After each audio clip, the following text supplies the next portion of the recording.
we're going to do a really speeding round. How's that? All right.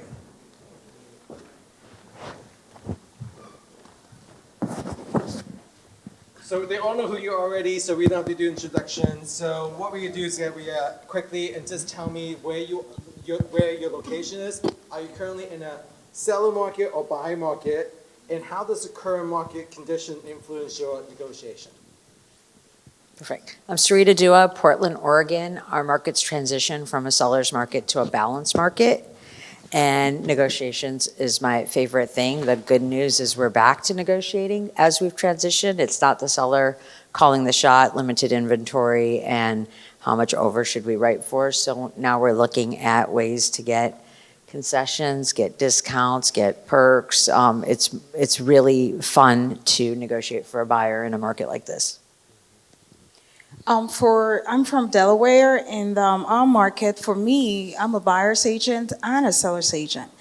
I consider myself an all-season, and because I've been in business since 2020, and this has helped me sustain my business. So whether it's a seller's market, I'm there. Whether it's a buyer, when it switches, I'm there. So all season, to be able to be all season, it depends on the level that you are. Maybe I will end up being only a listing agent, but for now, to keep my business going all year, all season, I've been both sides, and it's been incredible. Even right now, seller's market, buyer's market has been awesome.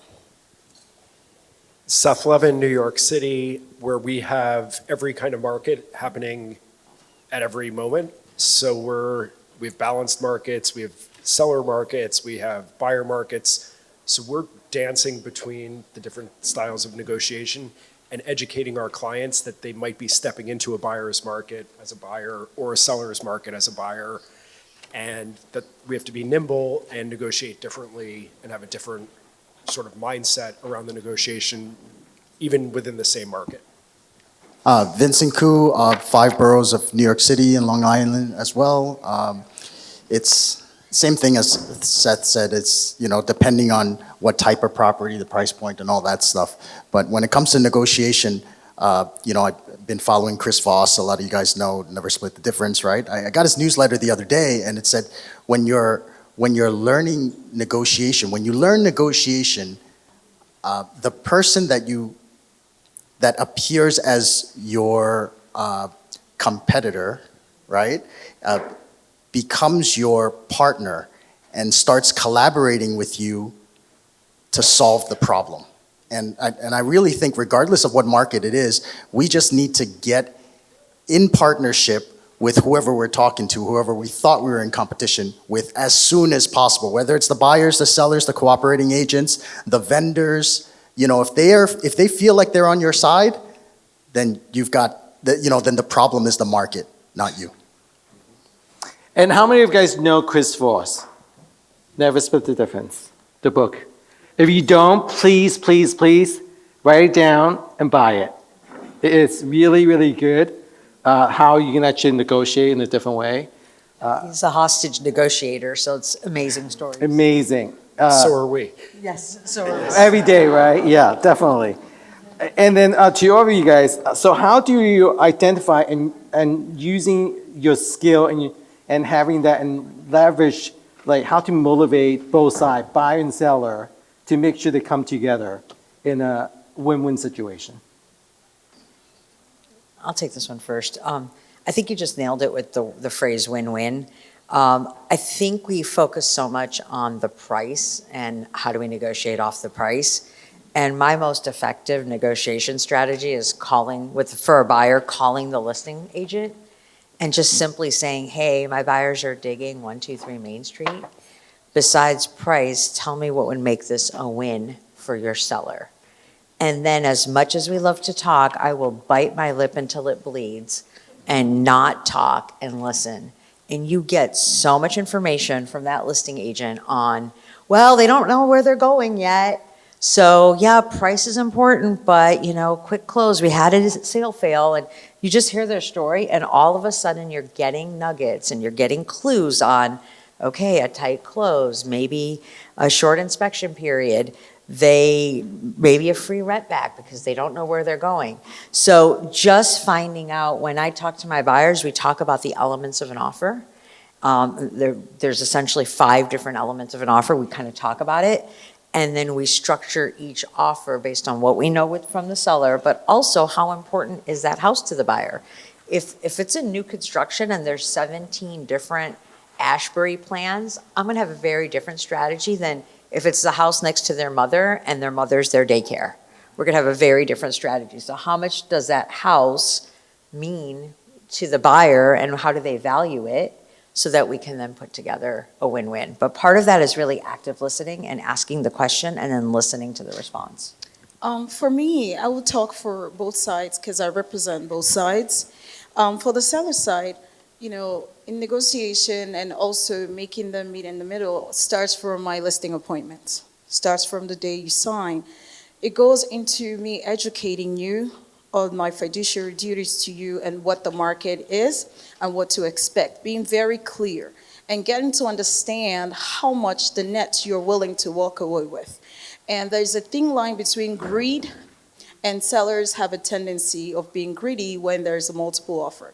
The fact that there's a multiple offer higher and above, it's really about who is the agent behind these offers. Sometimes I don't go for highest, I go for best, and who is the person, because we have to get to the table.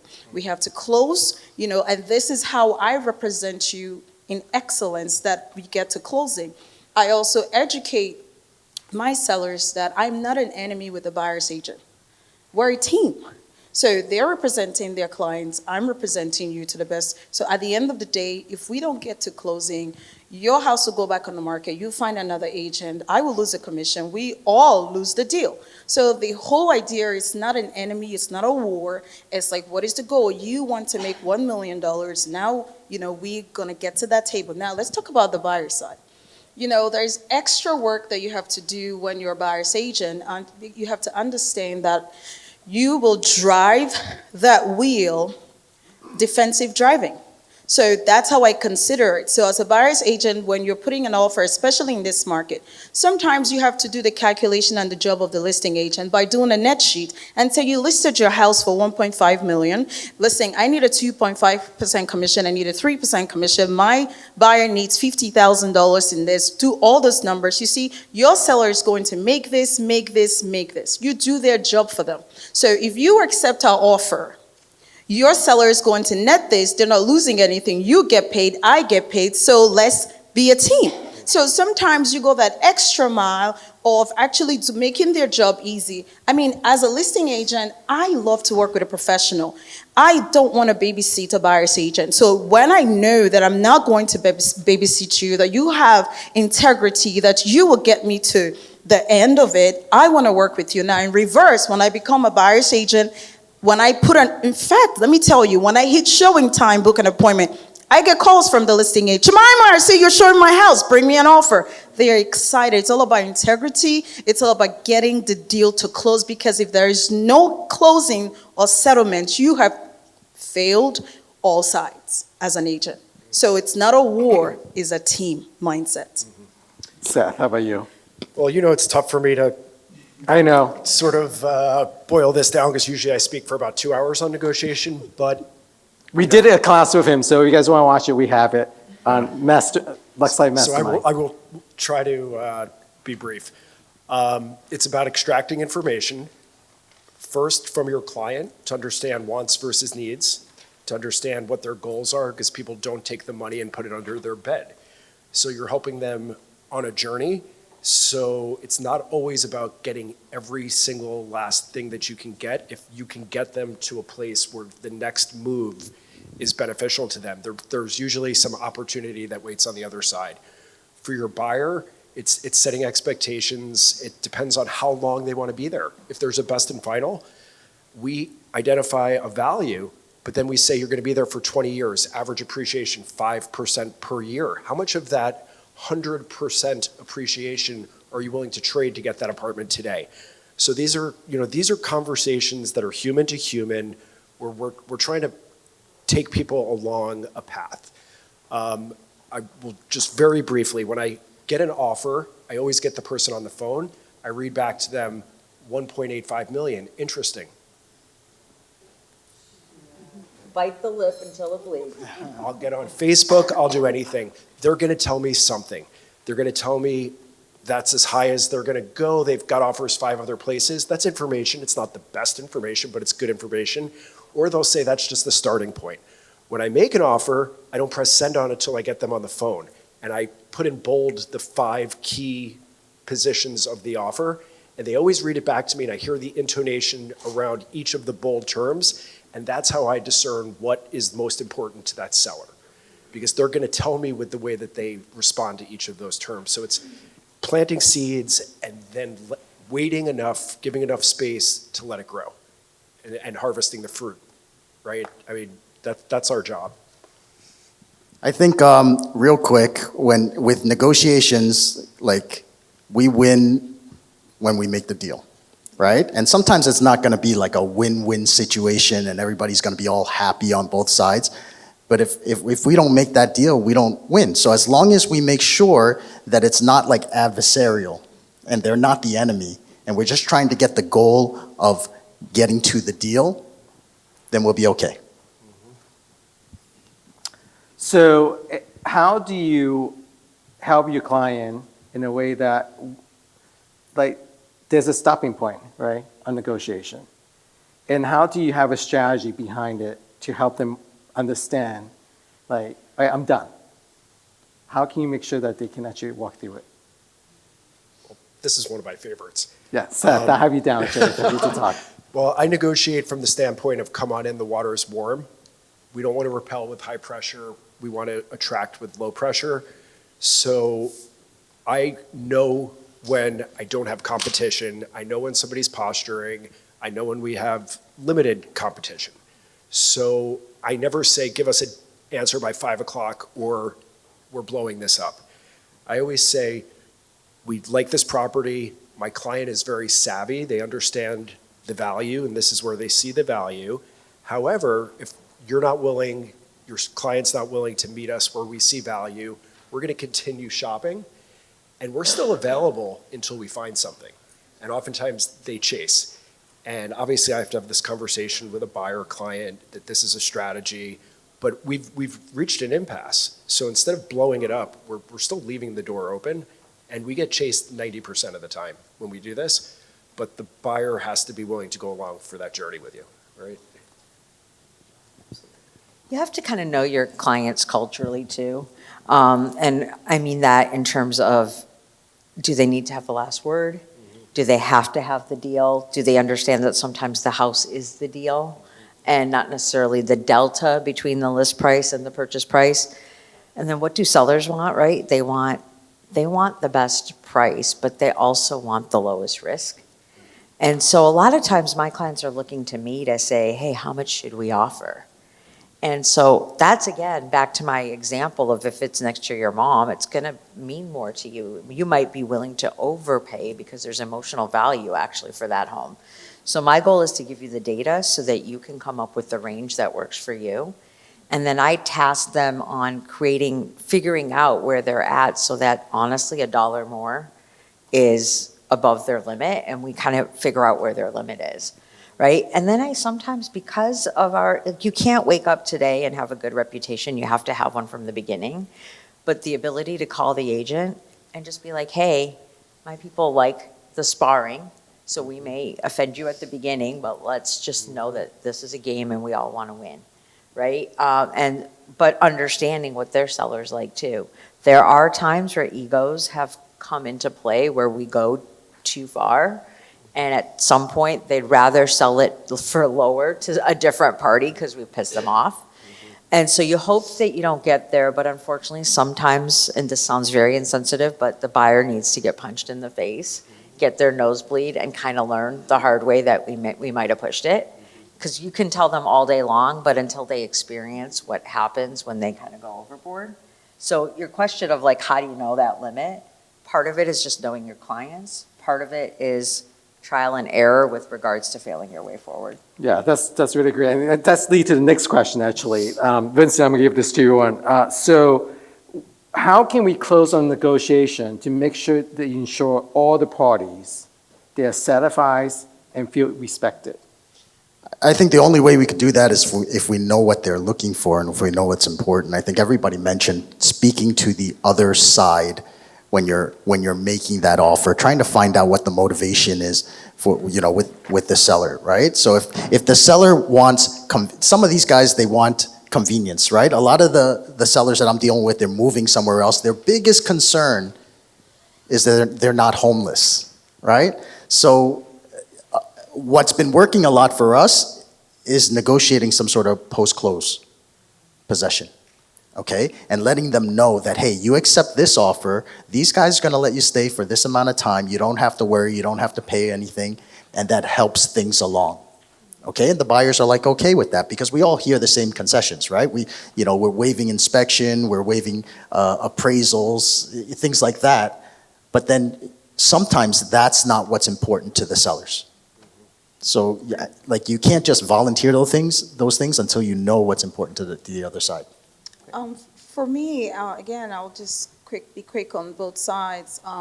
This week, I lost 3 deals, and I gained 2 back. Sometimes you lose some and you gain some. And when you lose some, you cannot lose the relationship. The transaction could fail after you've done all. I work with a lot of investors, and also, like we talked about, getting to know what your seller is looking for. One of the instances, the value came in very low. And this buyer has done everything, and my seller cannot move forward. And the best option is, I don't want to lose that seller because that's an investor, that's a repeat client. So I quickly did his numbers. If he refied that property, he would cash out even way more than what he was looking for from the buyer. So I advised him to just refi, and then I explained it to the buyer's agent. The buyer's agent, I said, this is the numbers, and this is what it's looking like. Your buyer cannot come up with this difference. What do we do? I think this is the end of the road. Now, I saved my seller. My seller has refied, and he will reimburse me for all my marketing because he understands that he willingly offered to do that. I have a good relationship with the buyer's agent who is looking for another property for the client. And this morning, she reached out to me regarding one of my other listings that they were interested. So there's peace all around. Now, when you're on the buyer's side, my other buyer, again, the property, of course, the values have been coming low. It didn't appraise, she didn't have the difference. And I explained everything to the listing agent, and she had a meeting. Her seller could not accept that low value either. So I told my buyer, if you really like this, your rate is locked. After elections, hear this, after elections, rates may go up. And I was just sitting right here, and she just told me rate went up. And I texted my buyer, rate has gone up. Do you want to come up with that difference? Because I know you have it. Do you want to pay higher? And guess what? She texted me back, I'll take it. So at the end of the day, you just have to know the people you're working with and know do not create enemies. When a deal is dead, a deal can die, but your relationships must not die. You must continue that relationship with the agents, that's very important, and the clients, whether buyer or seller. So representing them where they're satisfied and they see everything clearly, that you're an excellent professional at what you do. So that will continue your business. Yeah, I mean, perspective is a hell of a drug. You need to know what is important to the people that you're working with. You have to understand that somebody who's been in their home for 40 years that's trying to get to Florida to be with their grandkids, for instance, has a different perspective than someone who bought it 3 years ago. Now they had twins instead of when they thought they were having their second kid, and this 2-bedroom is just not going to work anymore. So a win is different for different people, but as you were saying, I always say the brokerage community is your competition for 5 seconds. It's your best resource for life. So we have to negotiate for our clients' fiduciary benefit for their goals, but we have to do it in a way that we're not burning bridges with the brokerage community, because 90% of listings in the areas that I work in are dominated by the same 5% of people. Fortunately, I'm in that 5%, so we do a lot of business together. So I call it conspiratorial consensus. I'm not giving away my clients' secrets. I'm not giving away their motivation, but I'm trying to use that conspiratorial type of conversation to get them on board to become an agent working for my side of the transaction. I'll say something like, you've been on the market for 120 days. I know what it's like to have an overpriced property. Building Right? bridges. I know that wasn't you that came up with this price. You're a great agent. Let me help you. Let me throw you a life raft. getting them almost like a double agent to try to get them to work for my side of the deal. And then the last slide in my presentation is kick the other side's butt and have them thank you for it at the closing table, because you've done it in such a way that, you know, they were just as sort of motivated by helping you guys get the deal done in the terms that we wanted, because we gave them an exit strategy, essentially. Can I add one thing? So you mentioned Chris Voss's book, Never Split the Difference. Another great book on negotiations is Getting to Yes by Uri, U-R-Y is the last name. And in that book, they talk about the BATNA, which is B-A-T-N-A. It's an acronym, the best alternative to a negotiated agreement. In simple terms, it's what's your plan B? Think about that BATNA. If you're a buyer, if you have a buyer buying a home, and if they don't get it, what's going to happen? Hey, if this doesn't work, what's our backup plan? Is it taking a break? Is it going after that other house that you said was on a main road that you hated? Always trying to know what's going to happen if this doesn't work. Because just like Jeanette talked about her exit strategy and her clear vision of the beach, I talked about business planning and your vision and your why. That BATNA is your client's kind of why, or in essence, why not? Like, what will happen if it doesn't work? The same thing with the seller. If this offer doesn't come together, what's your next plan? Are you going to rent? Are we going to drop the price? Are we going to sit?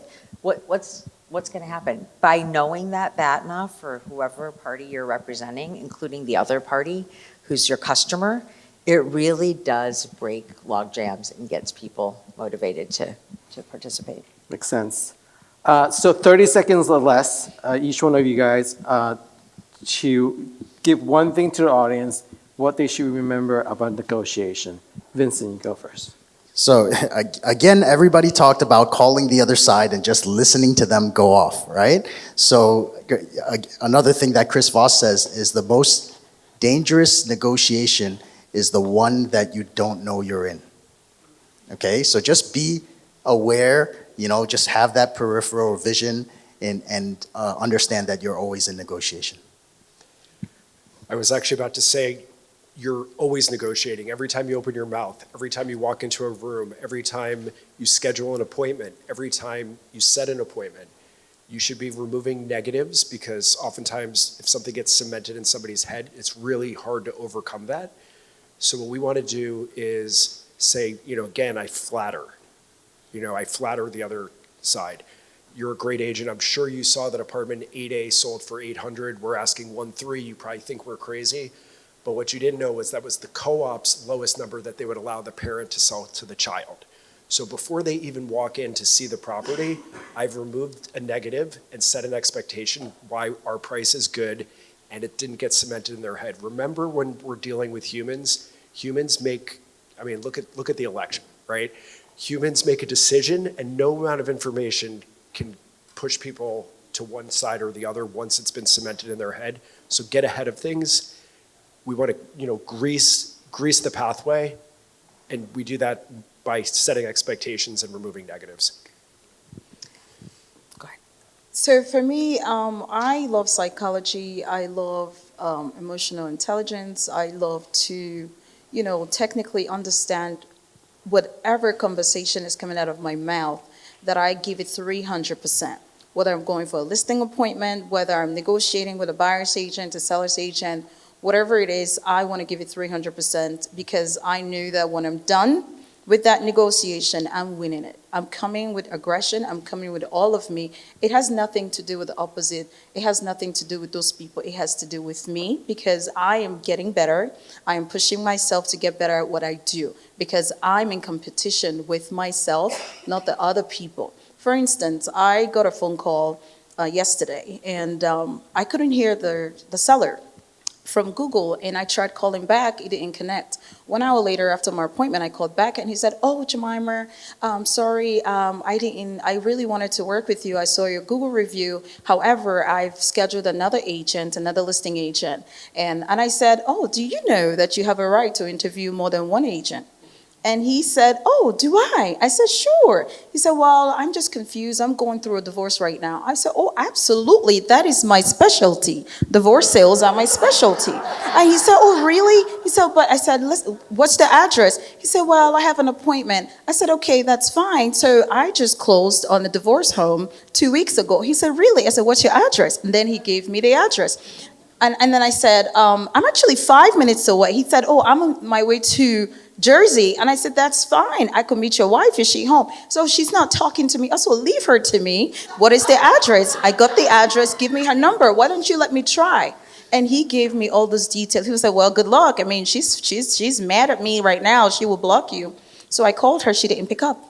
And I texted her, and then she called me back. What was the text? Hi, I'm Jemimah Chuks, realtor with EXP. I'm a divorce realtor. My specialty, I have sold over 24 divorce properties this year. I would love to help you get all the equity that you deserve in this case. And she called me right back. Awesome. That's fantastic. Yeah, my last tip is this information. I mean, I definitely have learned more than I shared, but my last tip is be aware of time in a negotiation. There's a flow to a deal, and sometimes like you get an offer and you don't respect the offer and you don't respond or at least acknowledge it right away. You're hedging because you're on the listing side and you're hoping that some of these other showings are going to materialize in another offer. Meanwhile, the buyer starts cooling. And it works both ways. Just be kind of aware and be respectful because egos are so easily bruised. And even if it's something that's not client directed that you can just bridge with the other agent of like, look, hey, I got it. We're clients out of town. We're going to be talking about it, but I can't thank you enough for the offer. No matter what it is, just be aware of the rhythm and make sure you don't take for granted that, you know, we're all coming off of, hey, whoever has the listings wins. And it's such a gift to have a great, solid offer. And you just want to make sure you watch the ebb and flow of the transaction and take it very seriously. Yeah, I want to share great news with you real quick. Today is a special day for me because while I walked in here, my book I've been working on just went live on Amazon. It's called From Ordinary to Extraordinary. So feel free to scan the code. It will be displayed, and you could, be a part of this great vision to make it our bestseller. This is a story of this girl that came to America in 2013, December, walked into this country from Nigeria. And this is me today, top agent in Delaware area. I have a whole story with 3 children, started my business in the middle of the pandemic and had a baby in the pandemic. And today I've sold over 375 homes. Yes, this immigrant. So this is my story. Seth, your last follow-up. Amazing. Oh, I was just going to piggyback off what Sarita said. Especially when you're on the listing side, you could have a $2 million listing. Your seller won't take under 195. Somebody comes in at 1.9, they may not come up. Somebody comes in at 1.6. This happened the other day. I got them up to $2 million to our asking price in the same day. So don't close doors before you see what's on the other side. I mean, you just don't know how people negotiate. It's cultural, it's personality, it's psychology. So you really have to explore every corner before you shut the door. That makes total sense. Thank you so much, you guys. You guys have been amazing. And also, if you guys ever want to watch, Seth did a 2-hour masterclass for us on negotiation, and it's on our YouTube channel. You can look up Luxlife Mastermind, and it'll be on there for you guys. All right.